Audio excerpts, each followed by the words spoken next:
I didn't scream when the porcelain dinner plate slammed into my chest. I didn't cry when the mashed potatoes and gravy splattered across my pale blue blouse, the one my late husband gave me for our 40th anniversary. I didn't say a word, even as the heavy silence fell over the entire room, dozens of eyes flicking between me and my daughter-in-law, who stood there, jaw tight, hands still slightly extended from the throw. But I did look her dead in the eyes. And I smiled. "You call that an accident?" I said softly, brushing a glob of mashed potato off my chest. "Let me show you what I call one. Before I tell you what I did next, before I tell you how I shattered every fake smile in that room and gave her more than she bargained for, let me take you back. Let me tell you how we even got to this party in the first place. My name is Helen Rowan. I'm 85 years old, a retired trauma nurse from Baltimore, Maryland. I worked at Johns Hopkins for nearly 40 years before arthritis told me it was time to slow down. My husband, Calvin, passed 12 years ago. God rest his soul. Since then, it's just been me, my dog Roscoe, and my roses. I don't go out much. Don't really have the knees for it anymore. But when my only son, Daniel, invited me to his birthday party, the first big one he's had in years, I said yes without hesitation. I wanted to see him happy. I wanted to see my grandchildren. And maybe, just maybe, I wanted to prove to his new wife that I wasn't the burden she always whispers I am. Her name is Ashley. Ashley Ann Davidson Rowan. A southern Barbie with long French tips, fake lashes, and a permanent look of disgust when she talks to me. She's 38, blonde like me but bottle-grown. Thin, sharp, and always looking me up and down like I'm something she stepped over at the farmer's market. She married Daniel 3 years after my first daughter-in-law passed. Sweet Lisa, Daniel's high school sweetheart, died of breast cancer, and it tore our family apart.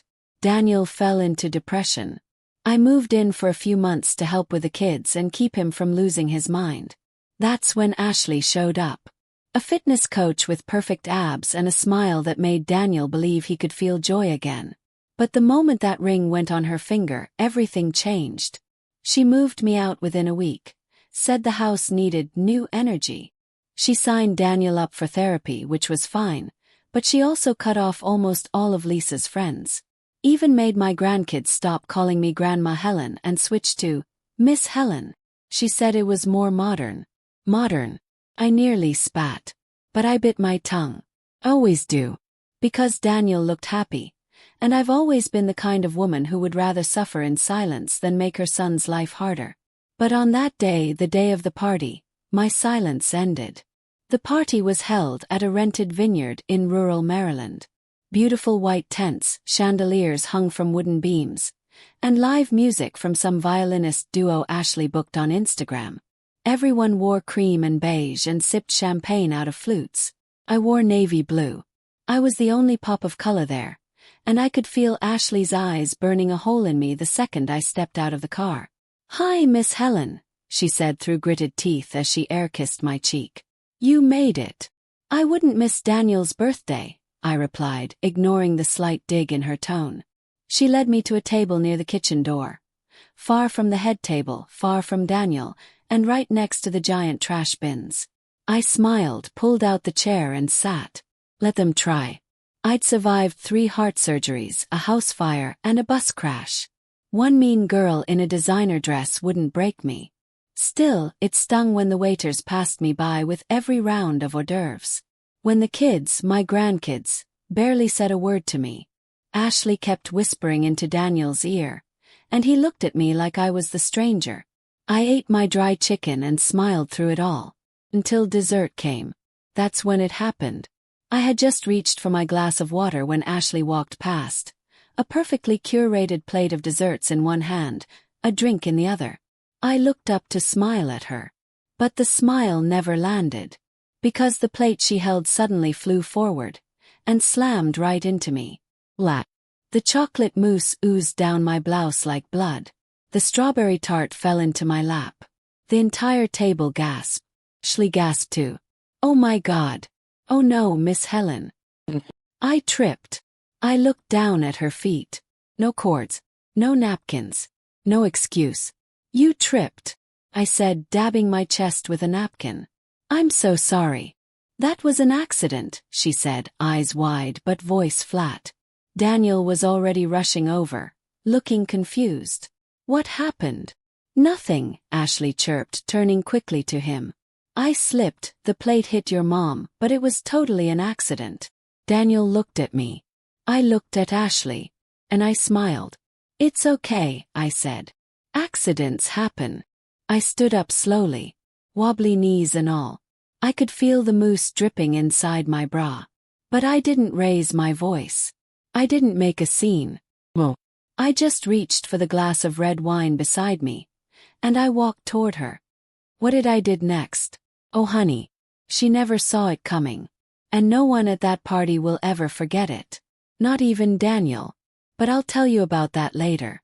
Right after I show you what happens when you mess with a woman who's buried better people than you.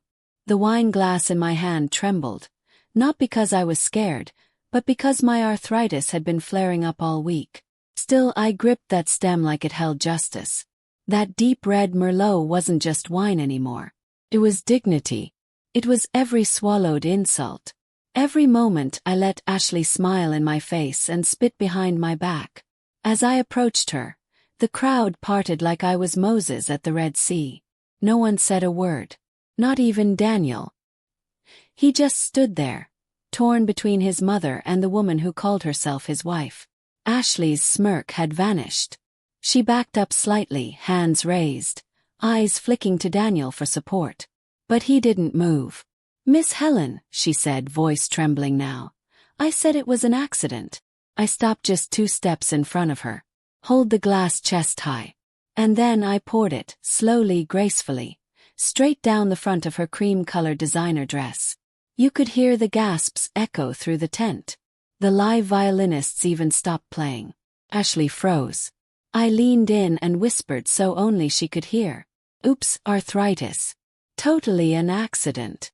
Then I smiled and handed the empty glass to the nearest waiter.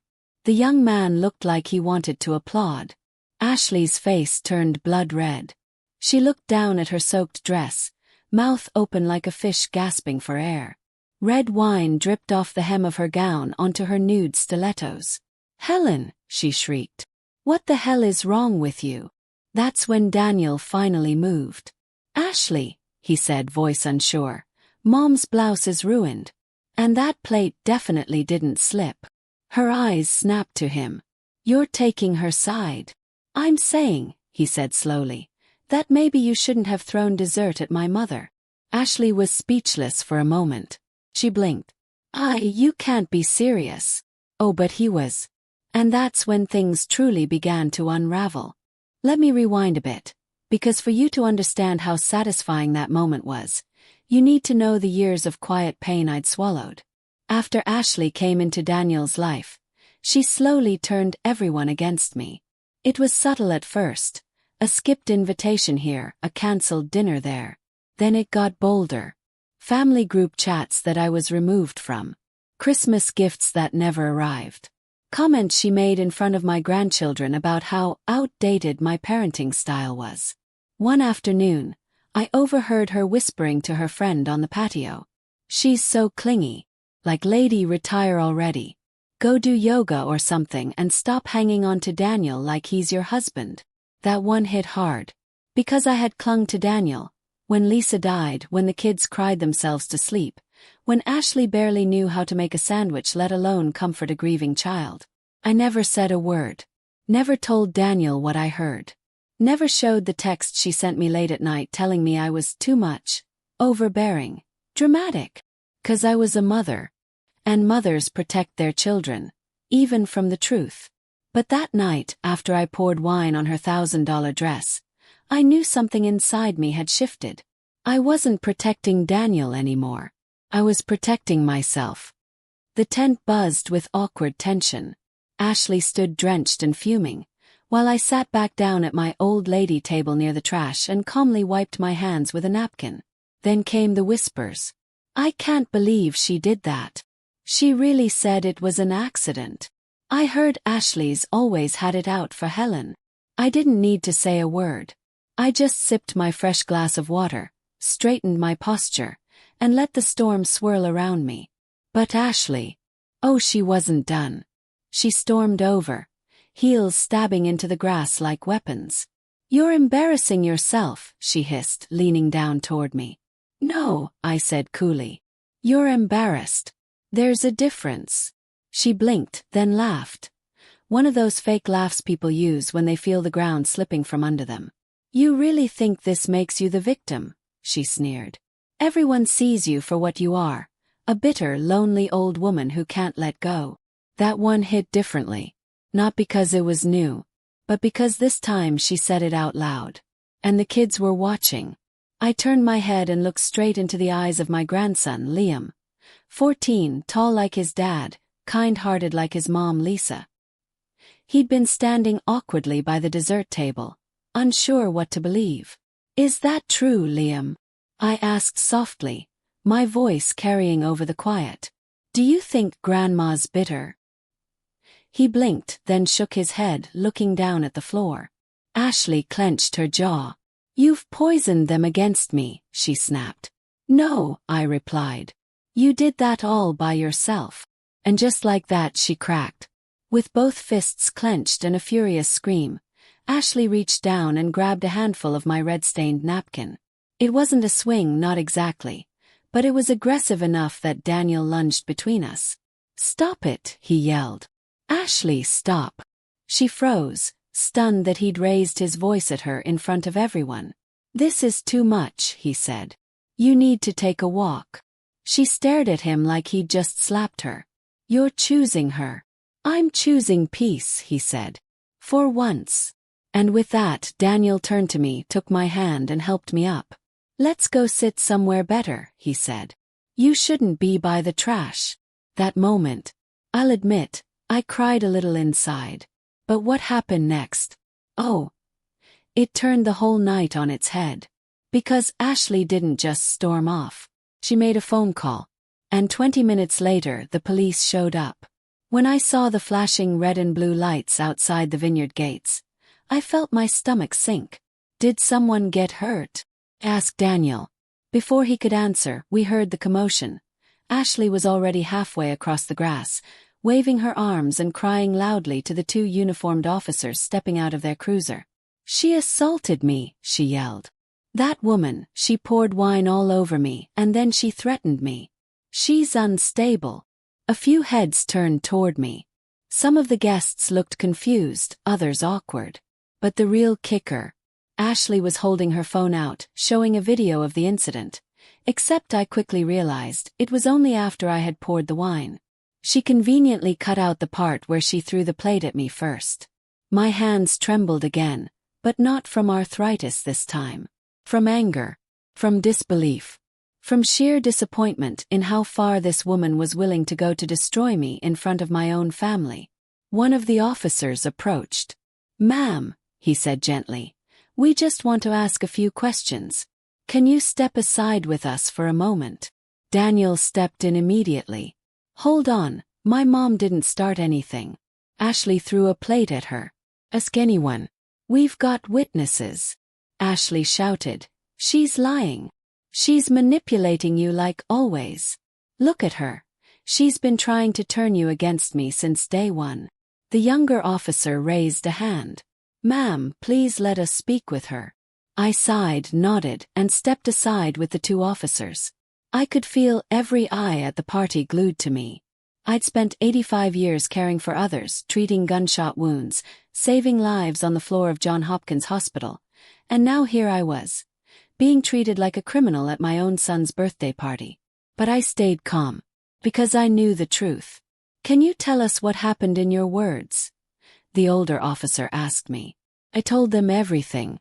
How Ashley had thrown a plate of dessert at me and claimed it was an accident. How she'd embarrassed me in front of the guests, and how I responded by pouring wine on her dress. Calmly, without violence. I didn't deny what I did. Owned it. "She's saying you threatened her," the younger one said. "She's lying," I replied plainly. "Ask the people sitting near me. Ask the server she tried to get fired last month for bringing her the wrong wine. Ask her kids. Ask Daniel."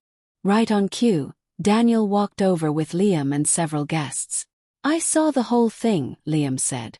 Grandma didn't threaten her. She just poured wine on her dress. And only after Ashley threw food at her, one of the guests chimed in. The officers exchanged glances. Do you want to press charges, ma'am? The older one asked. And blinked. Press charges. For the initial incident, if it wasn't an accident. I looked toward Ashley, who stood with her arms crossed, her red-stained dress clinging to her, mascara streaking her face. Should have said yes. I really should have. But I'd been through wars literally and emotionally, and one thing I learned. Sometimes letting someone bury themselves is more powerful than digging the hole for them. No, I said softly. I don't want to press charges. But I do want to leave. This party isn't for me anymore. Daniel's face fell. Mom. I touched his hand. You're still my boy. But I'm not going to stand here and keep pretending this is normal. The officers nodded, thanked me for my time, and walked over to Ashley. And then, it got worse. Because Ashley snapped again. This isn't fair, she shouted. She's the one ruining everything. I built this family from scratch. She was sobbing now, hysterical, mascara dripping like war paint. I gave up everything for him. And she always takes center stage. Turned slowly. There it was. The real motive. The real Ashley. It had nothing to do with plates or wine or parties. It was jealousy. I was the mother. And no matter how hard she tried, she could never replace that. The officers escorted her toward a bench to calm down. But the damage was done. Guests began leaving. The violinists packed up. Daniel stood like a man who just watched his entire world shift, and didn't know how to hold it together. I don't know what to say, he whispered. You don't have to, I replied. I'm going home. I turned to leave. But just as I reached my car, someone tapped my shoulder. Turned. It was Liam. Grandma, he said, voice shaking. Can I come stay with you for a while? My heart stopped. What about school? I'll figure it out, he said. I don't like being there anymore. It doesn't feel like home. I didn't cry, not yet. But my voice wavered. Yes, baby. You can come. And in that moment, I knew this wasn't the end. It was only the beginning. Because what happened at the party, that was just the crack. The real collapse was coming. And Ashley. She had no idea what I was about to do next. When Liam tossed his backpack into the back seat of my old Buick, I knew something had permanently shifted. I wasn't just a grandma picking up her grandson. I was rescuing him from the very household I once prayed would give him peace. As we pulled away from the vineyard, I caught a glimpse of Ashley through the side mirror. Slumped on the bench, her red-soaked dress clinging to her, her carefully constructed mask shattered in front of everyone.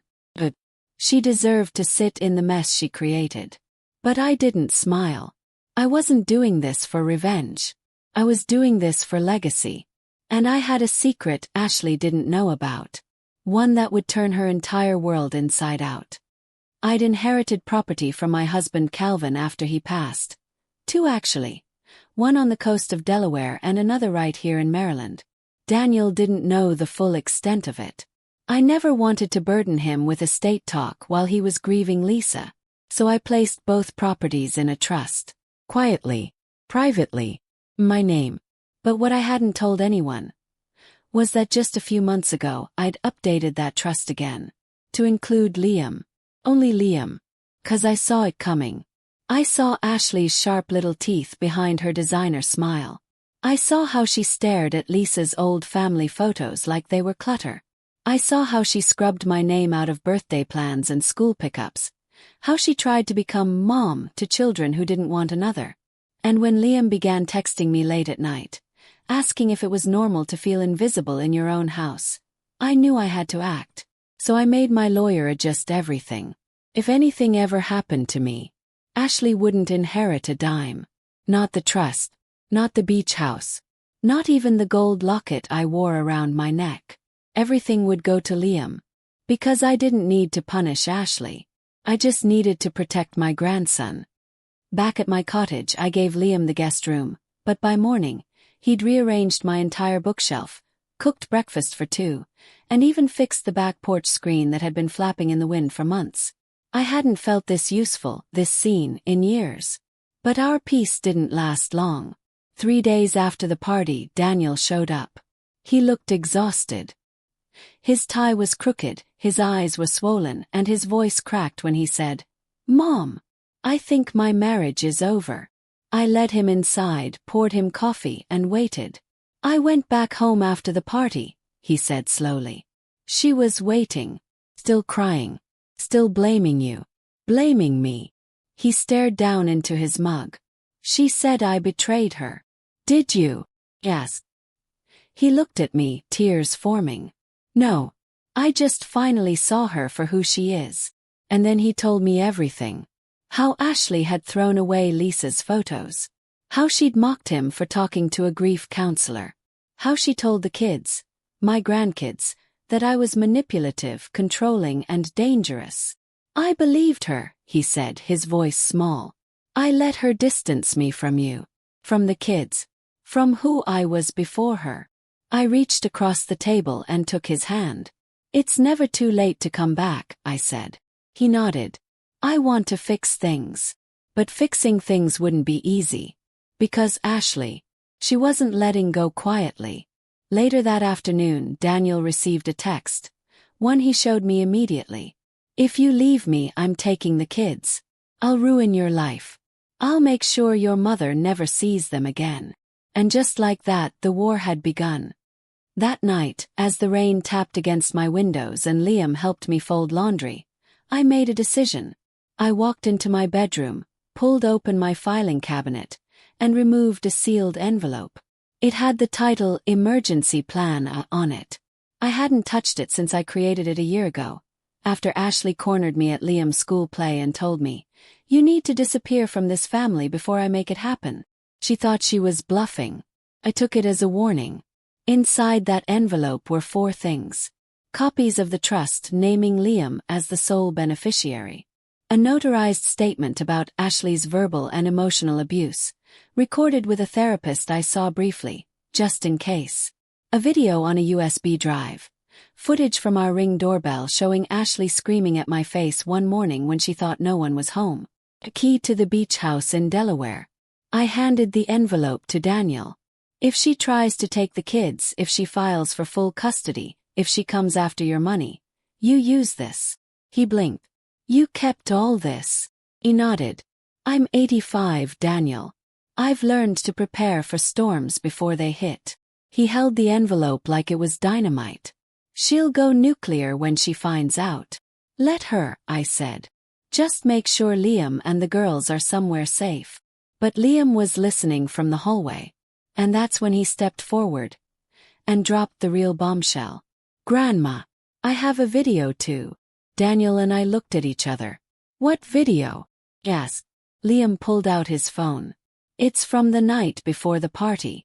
I heard Ashley talking on the phone. I recorded it through the door." He hit play. And what we heard would change everything. Ashley's voice, clear as day. "I don't care if she's 85. That woman needs to go. I swear if she shows up at that party, I'll make her look crazy. She'll wish she stayed home." Daniel's face went ghost white. "She planned it," he whispered. "She framed me," I said quietly. And for the first time in years, my son looked me in the eyes and said, "Mom, I believe you. We're ending this." But how? Ashley wasn't going to walk away. Not without a fight. Not without dragging us all through the dirt. So I told Daniel and Liam to pack bags. Because the next morning, we were going to the beach house. And I was going to expose Ashley in front of everyone she ever tried to impress. The beach house sat on a cliffside in Rehoboth, Delaware, facing the Atlantic like an old soldier watching over his post. My late husband and I had bought it in the 70s. Back when a home on the coast didn't cost the soul of a small country. It was quiet, filled with memories, and more importantly, out of Ashley's reach. Daniel and Liam followed behind in his truck, and when we got there, I unlocked the doors and stepped into my second life. The air smelled like salt and cedar. The walls still held pictures of Calvin and me on our 40th wedding anniversary. Lisa in her summer hat, Daniel fishing with Liam on the docks when he was barely 6. This house wasn't just a backup plan. It was a sanctuary. And it was about to become the battlefield. While Daniel tucked the kids in for the night, I brewed a pot of tea and called my lawyer Mr. Aldridge, a sharp, no-nonsense man who adored my lemon bars and hated injustice even more. I need to set things in motion, I told him. Ashley's making threats. He didn't hesitate. I'll schedule a review of the trust and get the video evidence logged. Do you want to go public? I paused, watching the waves crash outside the bay window. Yes, I said finally. But I want her to walk straight into it. And oh, she would.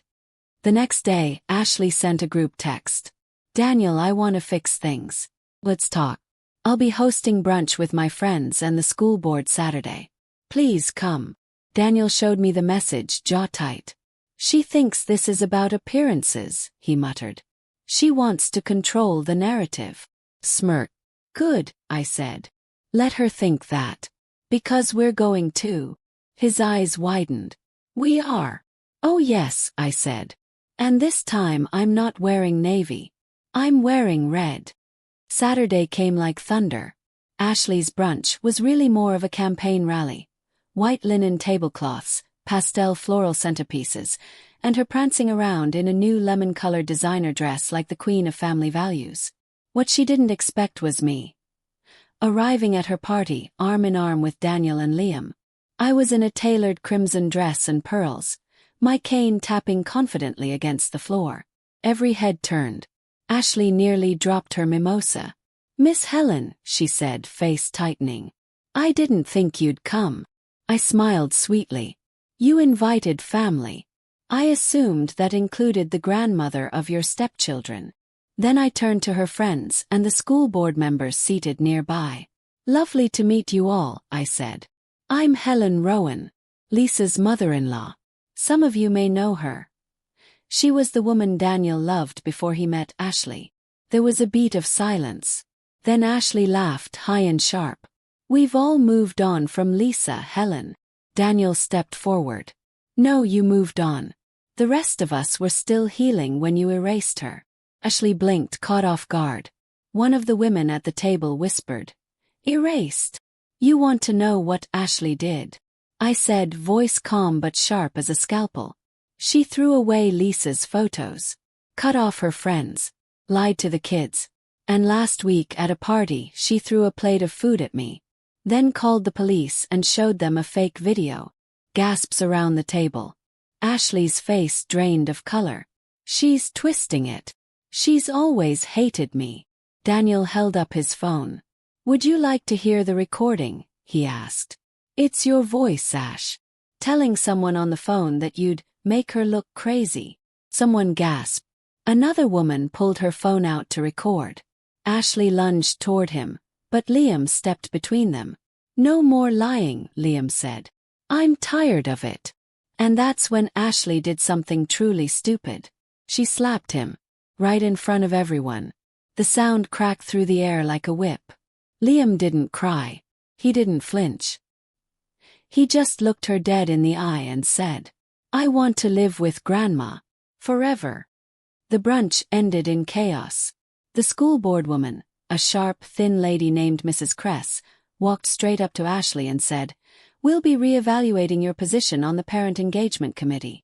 Another mom turned to me and whispered, I always knew something was off. Ashley ran inside, sobbing. Daniel took Liam back to the truck. And I turned toward the camera phone still recording, smiled and said, You all have a blessed day. And remember, not everything that's old is weak. That night, back at the beach house, we received an email from Ashley's lawyer. She was demanding full custody of the girls. Daniel's face turned red. She wants to take my daughters now. After everything. I nodded slowly, already opening the drawer. It was time for emergency plan B. This one didn't just have documents. Had photos, letters, and something even more damning. a signed confession she wrote years ago in a couples therapy journal where she admitted she once pushed Daniel's daughter by Lisa during an argument and regretted the slap. She never thought I'd kept that. But I did. Because I don't forget what hurts children.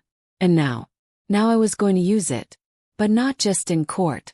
I was going to the press. Ashley built her reputation on community leadership, family values, healing households. She was going to watch that crumble. I sent an anonymous tip to a parenting blog, complete with the video, the screenshot of her threats, and the scanned confession. The headline dropped 2 days later. Exclusive. Local family values advocate exposed for abusing stepchildren and elderly mother-in-law. Ashley's face was splashed across every PTA group chat in town. And the fallout was just getting started. When Ashley walked into the courtroom wearing a pale blue dress and a smug little smirk, you'd think she was auditioning for a daytime talk show. She waved at a few PTA moms in the gallery and sat down like she wasn't the reason we were all here. But when she saw me seated beside Daniel, holding Liam's hand and wearing my courtroom pearls, the color drained from her face. I didn't flinch. I just smiled. Because this wasn't her stage anymore. This was mine. It started with Ashley's attorney standing up and claiming she was seeking full custody of the girls because of an unstable family environment and verbal hostility from the paternal grandmother, me. She has interfered in the marriage, the lawyer droned. There is documented emotional manipulation and, as video evidence will show, public misconduct. The judge, a middle-aged woman with sharp glasses and a sharper stare, turned to Ashley. "Do you have this video?" Ashley grinned and played the now infamous clip of me pouring wine down her designer dress. But just like the party guests, the judge wasn't buying it. "Do you have the footage leading up to this incident?" Ashley blinked. "Excuse me, ma'am," the judge said. "This appears to be only one side of the event." That's when Daniel stood up. "With permission," he said, "I'd like to submit our evidence." The judge nodded. And what played next? Silenced the entire courtroom. First, the Ring camera footage of Ashley cornering me at my own porch, calling me a leech and threatening to make me disappear. Then came Liam's audio recording, her full voice saying, "If she shows up at the party, I'll make her look crazy. She'll wish she stayed home." And finally, the scanned journal page, where Ashley admitted she slapped Daniel's daughter in a moment of frustration. Ashley jumped up from her seat. "She's manipulating you. This is all taken out of context." But the judge held up a hand. "Sit down." Ashley froze. Then, in a quieter voice, "It's a smear campaign. She hates me." The judge leaned back. "I think what we have here," she said, "isn't a smear campaign. It's a long, documented pattern of emotional abuse and gaslighting." Then she turned to Daniel. "Do you want shared custody?" Daniel shook his head slowly. "No, Your Honor. I want sole custody. I want my daughters safe. And I want my son to stay with my mother." The judge turned to Ashley. "Anything else you'd like to say, Mrs. Rowan?" Ashley stood up, lips tight. "They're ruining my life." "No," I said softly. "You did that all by yourself." The ruling came down 3 days later. Full custody granted to Daniel. Supervised visitation for Ashley only, pending psychological evaluation. A restraining order protecting me and Liam from Ashley's verbal abuse. Her world crumbled. Her friends ghosted her. The school board revoked her seat. She lost 2 endorsement deals for her fitness coaching brand. She even had to move out of Daniel's house, into her sister's basement. Poetic justice. Well, prepared justice. And I wasn't done. A month later, I hosted a small get-together at the beach house. Just close friends, Daniel, the kids, and a few neighbors who'd stood by me. As the sun set over the water, Liam ran across the deck with his sisters, giggling and chasing bubbles. Daniel grilled hot dogs. The smell of charcoal and sea breeze wrapped around us like a warm blanket. And for the first time in years, my family felt whole again. No Ashley. No tension. Just laughter and second chances. Daniel sat beside me, handing me a glass of iced tea. "Thank you, Mom," he said. "For fighting when I didn't." I squeezed his hand. "That's what mothers do." And then Liam came up and gave me a tight hug. "Grandma," he whispered, "you saved all of us." Tears filled my eyes. Because that's when I knew. This wasn't just about a throne plate. It was about reclaiming what was mine. Respect, love, family. And now I was finally free to enjoy it. It had been 6 weeks of peace. 6 blissful golden weeks. Liam had settled into his new school near the beach. The girls were giggling again. Daniel was finally smiling without it looking forced. And me? I was planting daisies in the backyard and baking lemon squares like the world hadn't nearly fallen apart just months ago. Then, the letter arrived. It was a pale pink envelope. No return address. But the lipstick kiss on the seal was unmistakable. Ashley. Daniel found it first, wedged between utility bills and a local flyer. He brought it in, jaw clenched, hands trembling. Should I throw it out? I looked at him. "No," I said. "Let's read it.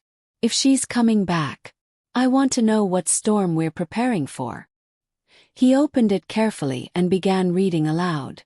"Dear Daniel, I'm not writing to apologize because I don't owe you one. You humiliated me. You let your wrinkled mother destroy our family. You allowed that old woman to poison our children against me. But you don't win, Daniel. Not really. Because there's something you don't know. Something I've kept quiet for years. And now I'm ready to use it. Go ahead and ask your precious mother what she did on July 12, 2004. Ask her why Lisa never forgave her. Let's see what truth really means to Helen Rowan. Sincerely, Ashley." The letter fell from Daniel's hand like it was made of lead. My breath caught in my throat. Because I knew what Ashley was talking about. And it wasn't just a secret. It was the secret. Back in 2004, Lisa had been diagnosed with breast cancer for the first time. She was only 32. It was caught early, and her prognosis looked good, but she was terrified. Daniel was out of the country for work. So Lisa came to me. She asked me if she should go through with the mastectomy. She cried in my kitchen for hours. And when she asked for advice, I told her not to rush. I told her to sit with it, to look into alternative treatments. I'd seen too many patients go under the knife and spiral afterward. She took my advice, delayed the surgery, and by the time Daniel came home, it had spread. Lisa never said it out loud, but I saw it in her eyes during chemo. She blamed me, and I blamed myself. Every single. Now Ashley was using it. Weaponizing my guilt like a dagger to twist into Daniel's heart. I sat down at the kitchen table, feeling like all the air had been sucked out of the room.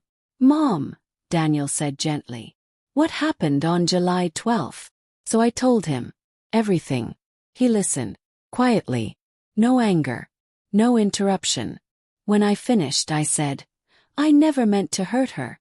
I only wanted to comfort her. But I was wrong. Daniel nodded slowly. "I remember. She didn't talk to you much after that."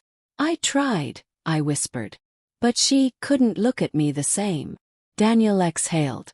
"And now Ashley's using that to twist the knife." He nodded. "Which means," I said, "she's coming back." 2 days later we got the confirmation. Ashley posted a video online. A sob story for her small but loyal fitness community. "They painted me as the villain," she said through crocodile tears. "But no one talks about the trauma I went through. No one talks about the secrets his mother kept.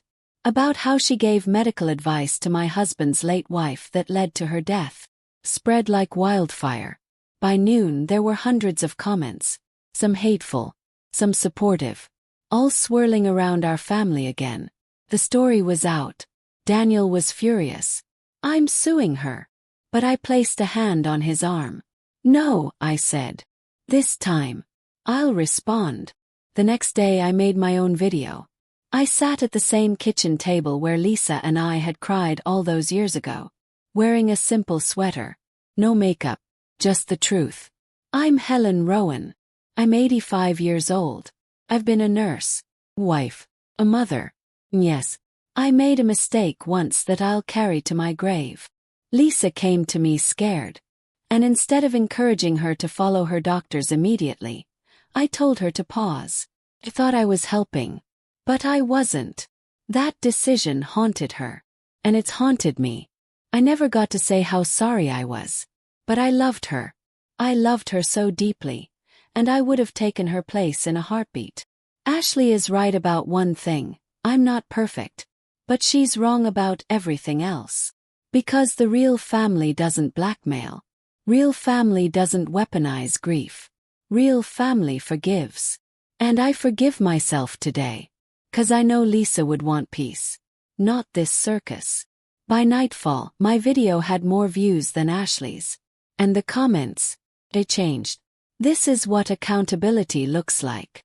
She spoke with more dignity in 5 minutes than Ashley has in her whole career. I believe you, Helen. I lost my mom to cancer too. We all make choices we regret. This wasn't your fault. Ashley went silent. Not a single post. Not a single reply. She had fired her last bullet. And I had absorbed it. And stood taller. Later that week, Daniel walked into the living room with his laptop. He opened the trust document and clicked Add Beneficiary. Who's that for? Asked. He smiled. You. I laughed. Daniel, I'm 85. What would I do with it? It's not money, he said. It's access. He turned the screen to show me. He'd changed the name on the beach house title.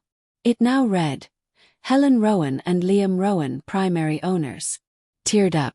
I don't need a house to feel seen, I whispered. No, Daniel said. But now the world knows you belong in this family. Permanently. I stood on the porch that night, watching the stars reflect on the water. For the first time in decades, I felt unburdened. My shame aired. My truth embraced. And Ashley. But something in my bones told me this wasn't the last I'd hear of her. Because some storms circle back one more time. Just before the sun rises. The knock came at dawn. 3 short raps. Precise. Intentional. I had just poured my morning coffee. The sun barely breaking over the Atlantic, casting golden light across the porch. Liam was still sleeping. Daniel was jogging on the beach. The world felt still. Until that knock. I shuffled to the door, my cane tapping against the hardwood. Heart steady but curious. Opened it. And there she was. Ashley. But not alone. Standing beside her was a tall, severe-looking woman in a gray blazer and thick black glasses. She clutched a black binder with a red sticker on the front that read, Private Court Filing. Ashley, now thinner, paler, and visibly more strained, smiled like the devil on Sunday. Hello, Helen, she said sweetly. Miss me? I didn't flinch. Can't say I did. The woman in the blazer spoke up. My name is Ms. Clark. I'm an attorney representing Ms. Ashley Rowan in a legal matter involving guardianship rights. I narrowed my eyes. Guardianship of who? Ashley stepped forward. Of Liam. The cup in my hand almost slipped. You're out of your mind, I said calmly, tightening my grip. You lost custody. You have supervised visits. There's nothing left for you to take. Oh, Helen, she cooed. But that was before my therapist filed an evaluation showing I've made progress. And before we discovered that Daniel never filed formal guardianship for you over Liam. My mouth went dry. She wasn't wrong. Technically, Liam had just come to live with me. Voluntarily. There was no paperwork. No court order. Just love and common sense. And Ashley was betting on loopholes now. Ms. Clark continued. We're here to notify you that a motion has been filed for emergency review. There will be a hearing in 72 hours. Ashley smiled wider. Pack his things. I'll be back to get him. I stepped forward, squinting into her eyes. You'd really rip a child out of a home where he feels safe, just to settle a grudge? She blinked. This isn't about a grudge. I leaned in. No, it's about control. And you can't stand that I took it back. Then I shut the door in her face. My hands shook. Not with fear but fury. By the time Daniel came back from his jog, I had the envelope in my lap. Emergency Plan C. I had hoped I'd never need it. But some people only understand one thing. Exposure. Inside the envelope were things I'd never used. Not because I couldn't, but because I still believed somewhere deep down Ashley would grow up. I was wrong. Inside was a burner phone with voicemails Ashley left for Daniel over the years. Abusive. Controlling. Insulting his children. But the real gem. A letter she wrote years ago to her ex-boyfriend. I'd intercepted it on accident, mailed to our house after she moved in. It was poetic, romantic, and damning. I can't stand the little girl. Lisa's kid. I wish she'd vanish. She reminds him too much of his dead wife. I'm stuck playing stepmom when I should be living my life. I never told Daniel. I couldn't bear to. But now I had no choice. In the courtroom 3 days later, Ashley arrived with her new attorney, dressed like a sad Victorian widow. All black, big hat, quiet tears. She painted herself as reformed, healing, desperate to reconnect with her stepson. But the judge, the same one who saw through her lies before, wasn't buying the performance. "Mrs. Rowan," she said to me, "do you have any evidence to respond to this petition?" I stood steady even without my cane. And I did what I had done my whole life, told the truth. Then I submitted the evidence. The burner phone audio. The letter to her ex. Liam's own written statement describing how Ashley made him feel invisible and like a mistake. And finally, a notarized affidavit from Liam's therapist. Liam Rowan displays consistent anxiety when discussing his stepmother. He expresses feelings of safety and emotional growth while residing with his grandmother, Mrs. Helen Rowan. Ashley went pale. And when the judge asked Liam if he'd like to speak, he stood tall. "I don't want to live with Ashley. I want to stay with Grandma. She's the only one who listens." That sealed it. The courtroom went still. Ashley began sobbing uncontrollably. Ms. Clark whispered to her, tried to reel her in, but it was no use. "I made a mistake," she wailed. "I just wanted him to come back." The judge didn't blink. Petition for guardianship is denied. Mrs. Rowan retains full residential care of Liam. This court is adjourned. Ashley collapsed into her chair. Defeated. After the ruling, Daniel and I sat outside the courthouse with Liam between us, all three of us eating ice cream cones like kids after a spelling bee. "What now?" Daniel asked. I looked at the sky, then at Liam's messy, happy face. "We live," I said. "We laugh. We heal. Do you think she'll try again?" Liam asked. Pause. "She might." But I smiled. "And if she does, we'll be ready." Weeks passed. Peace returned. This time it stayed. Ashley vanished from our lives completely. No calls. No letters. Just silence. The beach house became more than a safe space. It became home. I started teaching Liam how to garden. Daniel found a new rhythm, one not shaped by manipulation. The girls began calling me Grandma Helen again, without being told to. And as the season changed, so did we. One Sunday evening, as the wind blew gently off the sea and the scent of grilled peaches filled the air, Daniel raised his glass and said, "To second chances." We clinked. And for the first time in decades, I didn't feel like I was surviving. I felt like I was finally living. Spring rolled in with sea salt in the breeze and daffodils blooming along the fence line. The beach house, once a quiet retreat, had turned into a full-fledged family sanctuary. There were kids' shoes on the porch, wet towels slung over chairs, and laughter echoing from the kitchen. But with peace came questions. Liam began asking more about his mother. Not Ashley, his real mother Lisa. We'd always talked about her in gentle terms. But now he was old enough to want the full truth. "Grandma," he said one evening, sitting on the porch beside me, "why don't we have more pictures of her? Why did Ashley erase her?" That question hit me harder than any plate Ashley could have thrown. "I think Ashley was jealous of her," I said. Lisa had a kind of love and legacy Ashley never understood. Liam tilted his head. But if she was so great, why didn't Dad protect her memory more?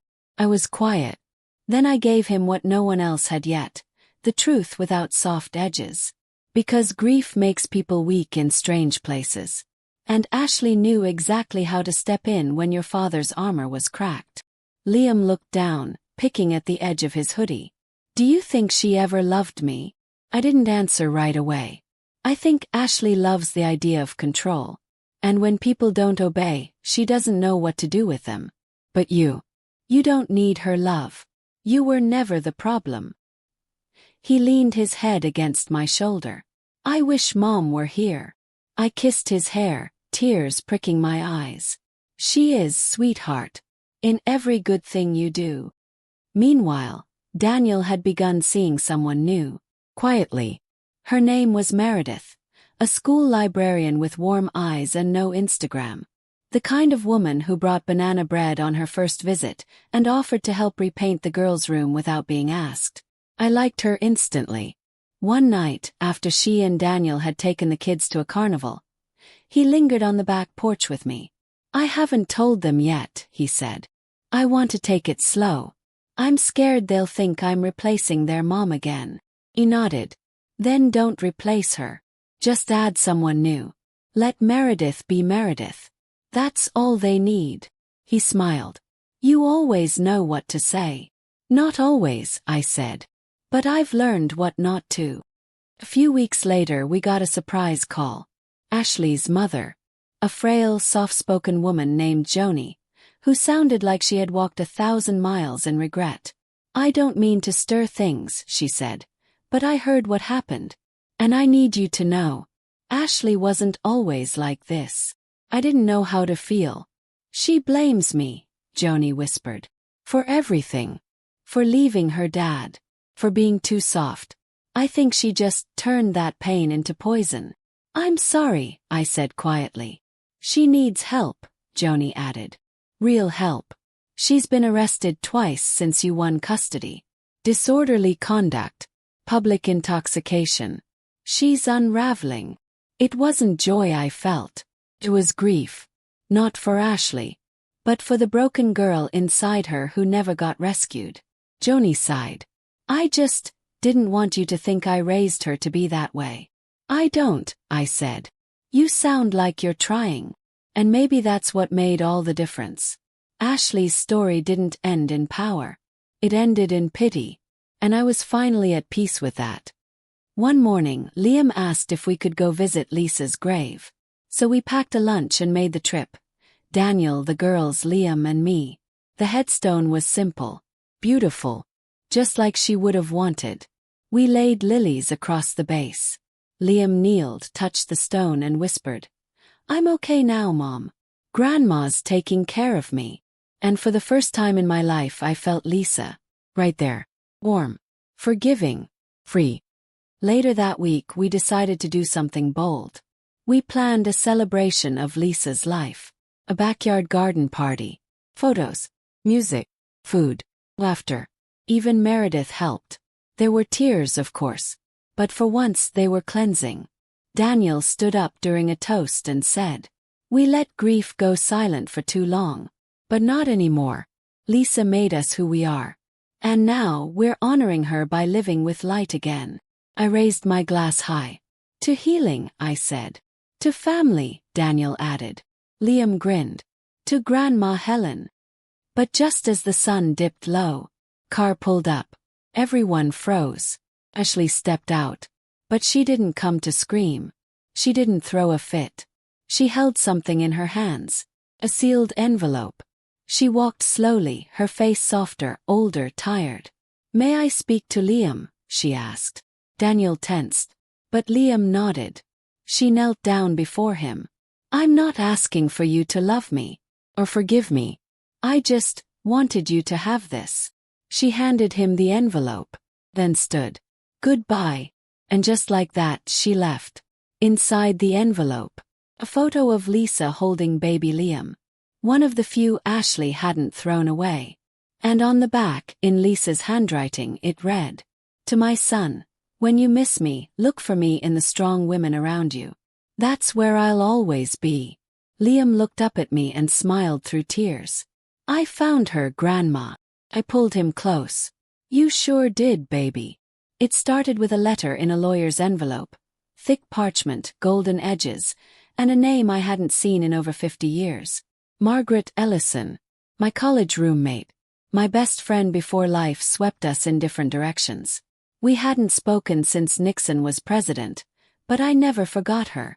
And apparently, she never forgot me either. The letter was formal but tender.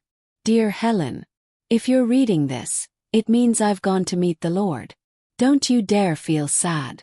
I lived a life full of jazz, red lipstick, and bad decisions I wouldn't change for a thing. But one decision I never stopped regretting was letting us drift apart. So I've decided to leave you something.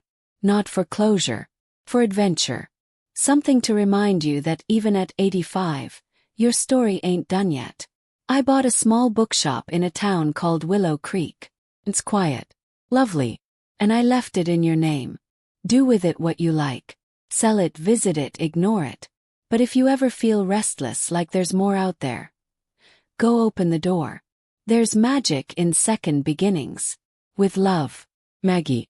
I sat in silence, the letter trembling in my hands. A bookstore. Left to me. At 85. Most people plan retirement. Apparently, I was being handed a new chapter. When I turned the key and opened it, I swear I could hear Maggie laughing somewhere in the rafters. Dusty shelves. Sunlight streaking across hardwood floors. A smell of ink and old stories. And right on the main desk was a small leather-bound journal with a note in Maggie's handwriting. Write your own ending. So I did. Over the next few weeks, the bookshop came alive. Daniel painted the walls. Liam made a section called Grandma's Picks. Meredith drove in on weekends, bringing the girls to read fairy tales on the beanbags. People wandered in, sipping tea and asking for recommendations. And one day, a young woman approached the counter holding Lisa's favorite book, a worn copy of Anne of Green Gables. This book saved me, she said.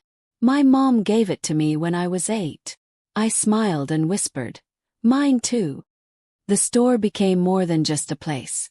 Became home. Not instead of the beach house, but in addition to it. Because sometimes you don't need to start over completely. Sometimes you just need to expand your heart. And mine was wide open now.